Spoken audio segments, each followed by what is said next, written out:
Oh my god!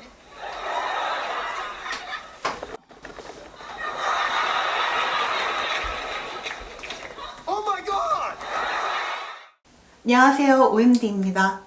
오늘은 제가 보자마자 오 마이 갓을 외쳤던 키보드 M스톤 이야기를 해보려고 해요. 참고로 M스톤으로부터 제품을 받았고요. 무려 M스톤에서 새롭게 리뉴얼된 GV 시리즈 키보드입니다. M스톤 같은 경우는 주변에서 기계식 키보드에 관심이 있다고 하면은 꼭 한 번은 타이핑 해보라고 권하는 입문용 기계식 키보드를 추천하는 키보드이거든요. 입문용 기계식 키보드라고 하면 소리나 키감도 중요하지만 사실은 가격이라든지 그룹바이나 래플 없이 재고가 있어서 바로 구매 가능한지 하고 AS 가능 여부라든지 이런 부분이 중요하잖아요. 근데 그런 측면에 있어서는 사실 구매할 수 있는 키보드는 저는 정해져 있다고 생각을 하거든요. 그 중에 제 마음의 1등은 M스톤입니다. 제가 키보드에 관심이 생겼을 때 용산 타건샵 투어를 다녔을 때 이 가격 대비 이 키감이면 진짜 선녀다 라고 생각을 했었는데요. 근데 M스톤으로 바로 입문을 해버리기에는 사실 조금 아쉬운 부분도 있었거든요. 그런데 이번에 리뉴얼된 GV 시리즈 키보드를 사용을 해보고 나니 앞으로 입문용 기계식 키보드는 M스톤이다 라는 생각이 들더라고요. 그래서 오늘은 제가 M스톤 GV 시리즈를 왜 입문용으로 추천하는지 하고 어떤 부분이 리뉴얼 됐는지를 같이 이야기해 보도록 하겠습니다.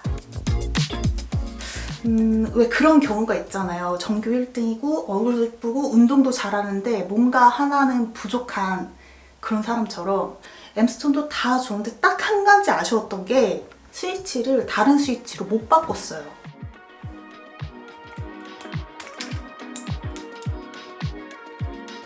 이게 솔더링 기판이라고 해서 스위치를 기판에 납땜을 해가지고 고정을 시켜놨거든요.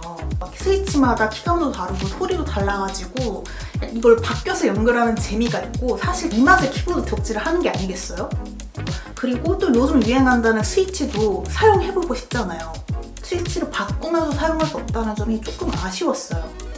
하지만 이번에 리뉴얼된 키보드 같은 경우는 핫스왑 방식이라고 해서 스위치 탈착이 가능합니다.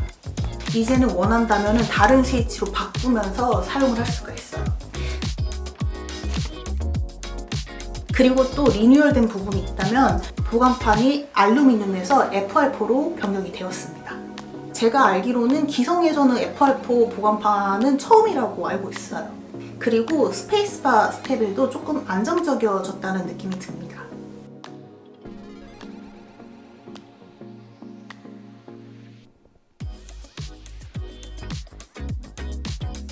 그 다음은 M스톤 하면은 손윤활된 스위치가 진짜 유명하잖아요. 예전부터 이거 어떻게 스위치만 뽑아서 쓸 수 없나 라고 생각을 했었는데요. 이제는 이걸 드디어 판매한다고 합니다. 이 스위치 윤활이 공장 윤활된 거하고 손으로 직접 윤활한 거하고 이게 키감이 정말로 다르거든요. 그래서 제가 자꾸 M스톤 키보드로 입문을 해야 된다고 말하는 거긴 합니다. 그리고 많은 분들이 M스톤 구매하실 때 밀키축으로 사야 될지 코랄축으로 사야 될지 되게 많이 고민을 하실 텐데요. 저도 이 둘 중에 하나만 고르라고 하면은 조금 어렵긴 해요. 이제는 키보드 하나 사서 스위치를 바꿔서 연결을 하면 되니까 구매 선택지가 좀 더 다양해졌다는 생각이 들어요.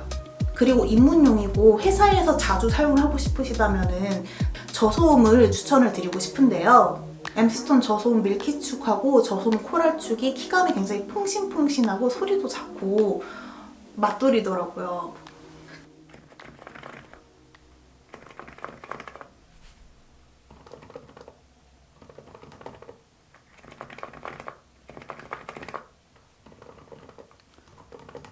근데 좀 알아두셔야 될 점이 그 코랄축, 밀키축하고 저소음 코랄축, 밀키축하고 좀 같은 스위치가 아니라고 느껴질 정도로 많이 키감은 다릅니다.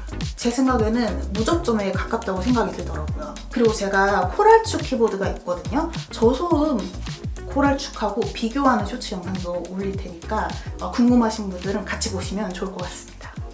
마지막은 배열인데요. 사실 배열은 달라진 게 없습니다. M스톤은 계속 풀배열하고 텐키리스 제품을 판매를 했었거든요.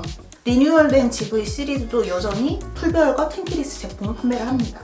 다만 제가 입문할 때 배열이 중요한가? 라고 생각을 했던 제 생각이 바뀌었어요. 엠스톤 키보드가 풀배열이고 텐키리스 제품인 거에 대해서는 크게 매력을 느끼지 못했었는데요. 이제는 완전히 생각이 달라진 게 입문할 때는 텐키리스와 풀배열 키보드가 좋다고 생각이 바뀌었습니다.